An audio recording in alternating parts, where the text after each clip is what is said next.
Welcome back from break.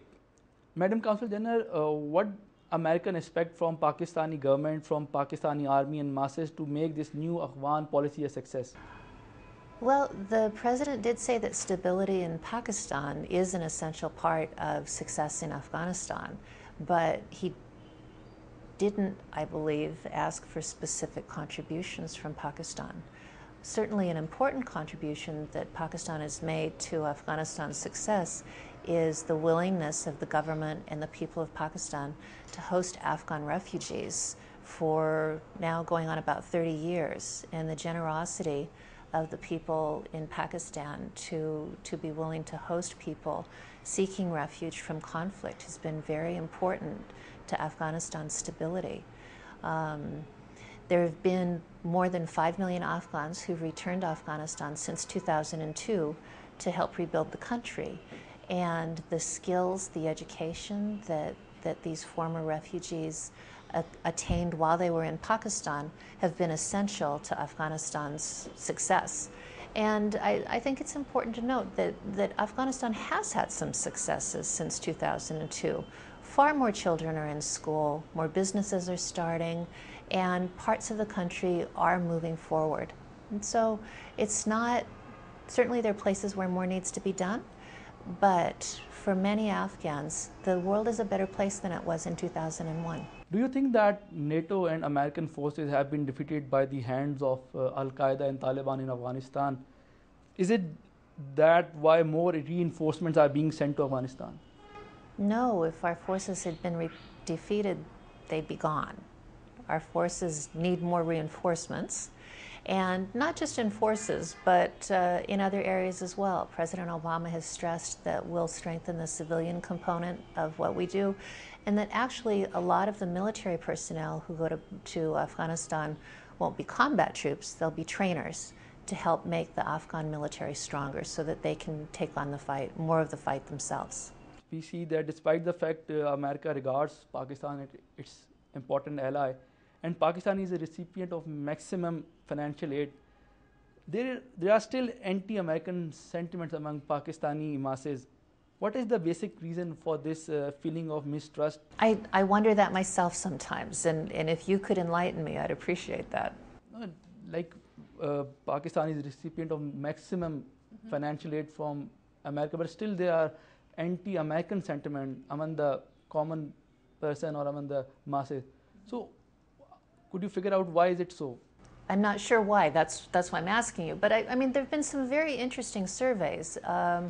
There was a monthly magazine published by a national Pakistani newspaper. The news publishes a monthly magazine called The Herald, and they did a survey of Pakistani opinion regarding the United States that was published, I think, in October.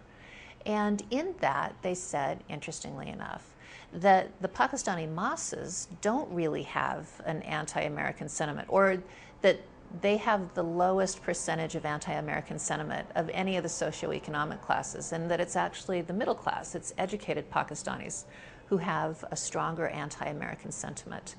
And I'm not sure why that is. I think it's possible that most Pakistanis, the people that you might refer to as the masses, really are more concerned about whether they can put a roof over their children's head, give them food, maybe get them an education, and that they're not that worried about international relations, and that it's the middle class who, for a variety of reasons, different interpretations of history, who have this sense that somehow the United States is not as friendly as it should be.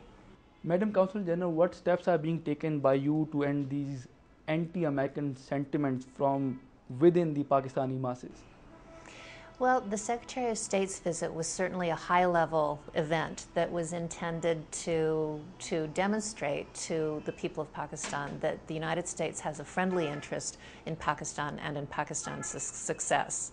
And certainly the Kerry-Lugar-Berman Act also was along that same line. It's a very tangible sort of cooperation that we hope to do. Here on a local level, at Consulate General Lahore, we have expanded our personnel to do more outreach here in Lahore, as well as further out into the Punjab. And this weekend we're actually going to be launching a Facebook site, or very soon we'll be launching a Facebook site that people can log on to and see what we've been doing and the sorts of outreach that we have. And we hope that people will log on and take a look at us. So that's, our public affairs section has grown, our political economic section has grown, and we really are doing everything we can to get out and talk to people. And Lahoris and Punjabis have been so hospitable that it's been very easy and very pleasant to do so. I would like to know about the Kerry Lugar bill. A lot of stakeholders, especially the political parties, have shown their concern on Kerry Lugar bill. Can you please elaborate to what are these concerns and are they justified? Right. Well, there was a lot of speculation and rumors and things that got bounced around by people who had apparently not read the bill. The bill itself provides for $1.5 billion per year for the next 5 years, for a total of $7.5 billion in assistance to the people of Pakistan, for non-military assistance, with the option to extend for an additional 5 years.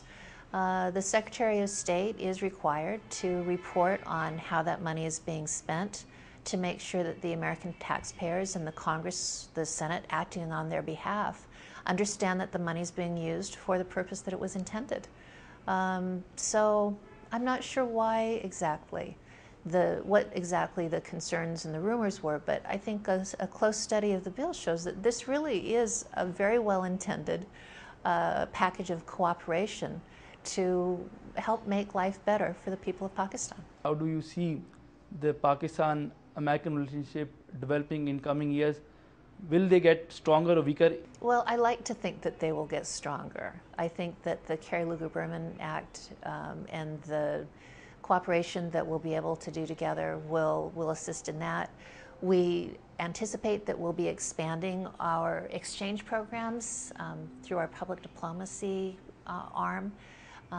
And I think that the more we engage and the more we explain and are clear about what we do, the more likely it is that people in Pakistan will understand that we really do have good intentions in the region.